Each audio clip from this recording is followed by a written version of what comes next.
The top 10 worst motorcycles ever made in the 20th century. Motorcycles have always symbolized freedom and adventure, but not every bike lives up to the dream. Some models left riders disappointed, frustrated, or even embarrassed. In this video, we're diving into the top 10 worst motorcycles ever made in the 20th century. These bikes missed the mark with their manufacturers' poor designs, unreliable performance, or downright shocking decisions and earned their spot on the worst of the worst list. Whether you owned one or heard the horror stories, get ready to look at two-wheeled disasters from the past. Let's kick things off with number 10, a bike that's far from a smooth ride. Number 10, 1972 Kawasaki H2 Mach 4. The 1972 Kawasaki H2 Mach 4 is often regarded as one of the worst motorcycles due to its dangerous performance and instability. It was a 750cc two-stroke triple-cylinder bike capable of producing 74 horsepower. This raw power made it one of the fastest motorcycles of its time, but it came with significant drawbacks. The bike's reputation for being difficult to control was primarily due to its unrefined handling. It tended to weave at high speeds, especially in tight corners, making it unstable on the road. Additionally, the powerful engines were hard to manage for inexperienced riders. The H2 Mach 4 also suffered from poor braking performance and an outdated suspension system, making it prone to sudden skids and crashes. Despite its speed, the H2 Mach 4's lack of safety features and overall poor handling led to numerous accidents, earning it the infamous Widowmaker nickname. It remains a controversial model in Kawasaki's history. That was just the start, but wait till you see what's next on our list at number 9. Number 9, 1974 Suzuki RE5. The 1974 Suzuki RE5 is often considered an ambitious yet flawed design. RE5 was powered by a rotary engine. Rotary engines offered smoother operation and fewer parts. The engine, while innovative, proved unreliable and difficult to maintain, leading to poor performance and durability issues. It also struggled with fuel efficiency and was heavier than most other bikes in its class, making it less agile. The styling, which included a large, bulky body and a complex design, failed to appeal to the traditional motorcycle market. Despite the early excitement about the rotary engine, the RE5's poor performance and high maintenance costs led to its discontinuation. Only about 6,000 units were sold, cementing its place as one of the most notorious failures in motorcycle history. Moving on, number 8 takes things to a whole new level of disappointment. Number 8, 1975 Honda CB500T. The 1975 Honda CB500T, a mid-sized motorcycle, was released during a time when the market was evolving. But this bike failed to live up to the expectations. Honda launched it with a 491cc parallel twin engine, aimed at bridging the gap between small bikes and larger motorcycles. However, the CB500T lacked the power and speed that riders expected from a bike in this category, struggling to compete with rivals like the Kawasaki KZ400. One of the main criticisms of the CB500T was its vibration issues. The engine's parallel twin design caused significant shaking, making it uncomfortable for long rides. The bike's handling was also poor, with an overly stiff suspension that failed to provide a smooth ride. Do you think the Honda CB500T deserves all the hate? Share your thoughts in the comments. The 1975 Honda CB500T was ultimately discontinued after only a few years, as it failed to gain traction with riders and couldn't compete in the motorcycle market. Now buckle up as we hit number 7, a true head-scratcher in motorcycle history. Hit subscribe or risk your throttle cable snapping in the middle of your next ride. Just kidding. But seriously, join us. Number 7, 1980 Harley-Davidson Sportster. The 1980 Harley-Davidson Sportster is often cited as one of the worst motorcycles of the 20th century due to its mechanical issues, outdated design, and performance drawbacks. This one faced criticism for its underwhelming engine performance, particularly the iron head engine, which was seen as outdated compared to newer, more advanced engines. The bike's heavy frame made it less agile, contributing to poor handling, and it was prone to frequent breakdowns due to mechanical flaws. The Sportster's design was criticized for being aesthetically unappealing, lacking the refinement expected from a brand known for its iconic motorcycles. Harley-Davidson was also struggling financially during this period, leading to cost-cutting measures leading to cheap components and low build quality. This made the 1980 Sportster one of the least successful Harley-Davidson models. We're getting closer to the bottom of the barrel, and number 6 doesn't hold back. Number 6, 1986 Ducati Paso 750. Launched in 1986, the Paso 750 was Ducati's attempt to modernize its lineup with a sport touring bike that boasted a sleek, full-fairing design. However, its performance failed to meet expectations. The 748cc engine, while adequate, lacked the power and responsiveness that Ducati sports bikes were known for, making the bike feel underwhelming on the road. Additionally, the Paso 750 suffered from handling issues, particularly at high speeds, due to its overly complex suspension setup. One of the most criticized aspects of the bike was its ergonomics. The Paso's riding position was uncomfortable for many, especially on long trips, and the fairing, though stylish, created turbulence that detracted from the riding experience. Ultimately, the Paso 750 failed to resonate with enthusiasts, and it became a forgotten model in Ducati's history. Halfway through, and the fifth spot is a ride you'd rather forget. Number 5. 1983 Buell RS1200.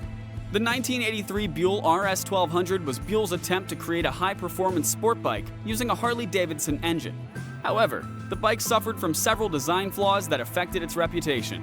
The 1,200cc Harley-Davidson engine, while powerful, was not refined enough for a sport bike, causing it to vibrate excessively and deliver inconsistent performance. Plus, the bike's handling was another major issue. Despite its heavy frame, it lacked the speed expected from a sport bike, making it difficult to handle, especially for inexperienced riders. With many owners reporting electrical problems and frequent mechanical breakdowns, further tarnished its image. Additionally, the motorcycle's price was relatively high for the performance it offered, contributing to poor sales and a lack of consumer interest.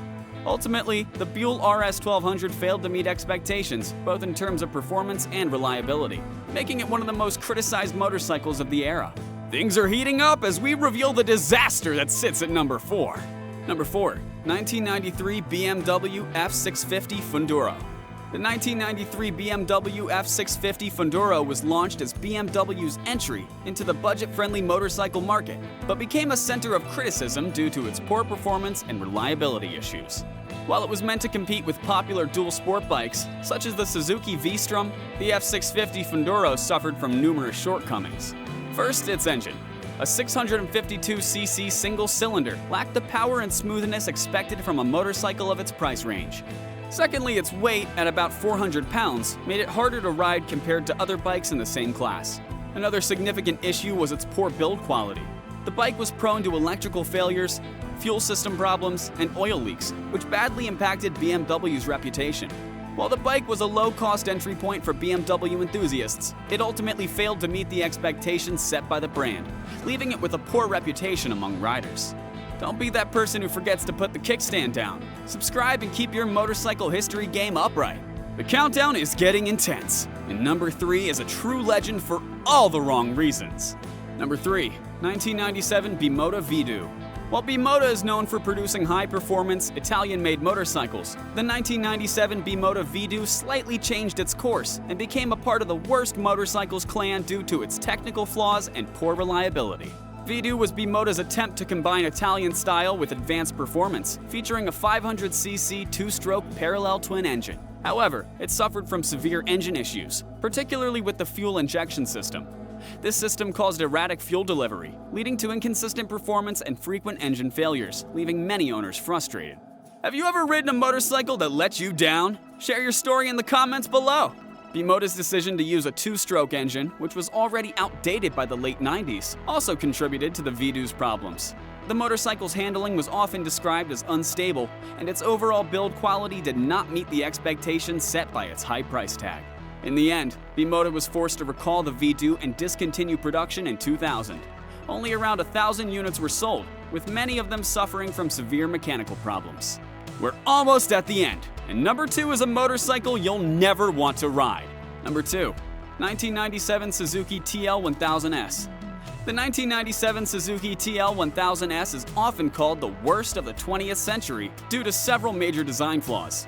The TL1000S was marketed as a high-performance sport bike with a V-twin engine capable of producing 125 horsepower. However, it has a significant issue: a flawed suspension system.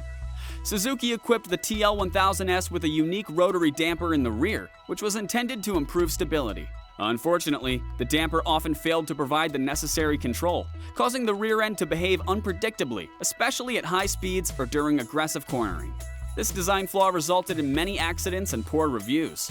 Moreover, the bike's overall weight distribution was off, making it difficult for riders to achieve a smooth ride.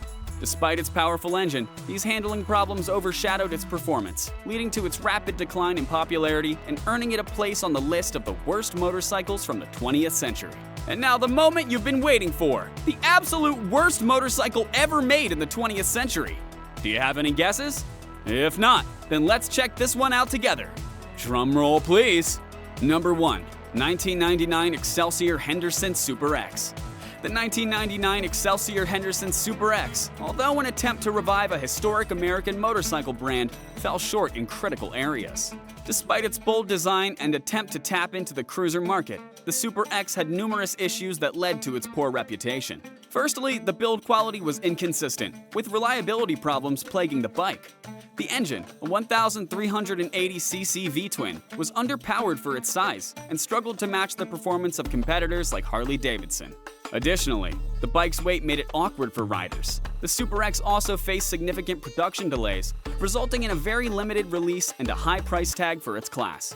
The biggest issue, however, was the company's lack of experience in large-scale motorcycle manufacturing. This led to frequent quality control problems and ultimately contributed to Excelsior Henderson's financial collapse. By 2001, the company ceased operation for the Super X. Thanks for riding through memory lane with us today. It's always fun to look back, even if it's at some of the most disappointing bikes in history. So, what do you think? Did we miss any motorcycles that deserve to be on the list? Or do you have a story about one of these machines? Let us know in the comments. We'd love to hear your thoughts. Don't be left in the exhaust fumes. Subscribe now and keep up with the roar of motorcycle history, and stay tuned for more nostalgic trips like this. Until next time, keep those wheels turning and those memories alive.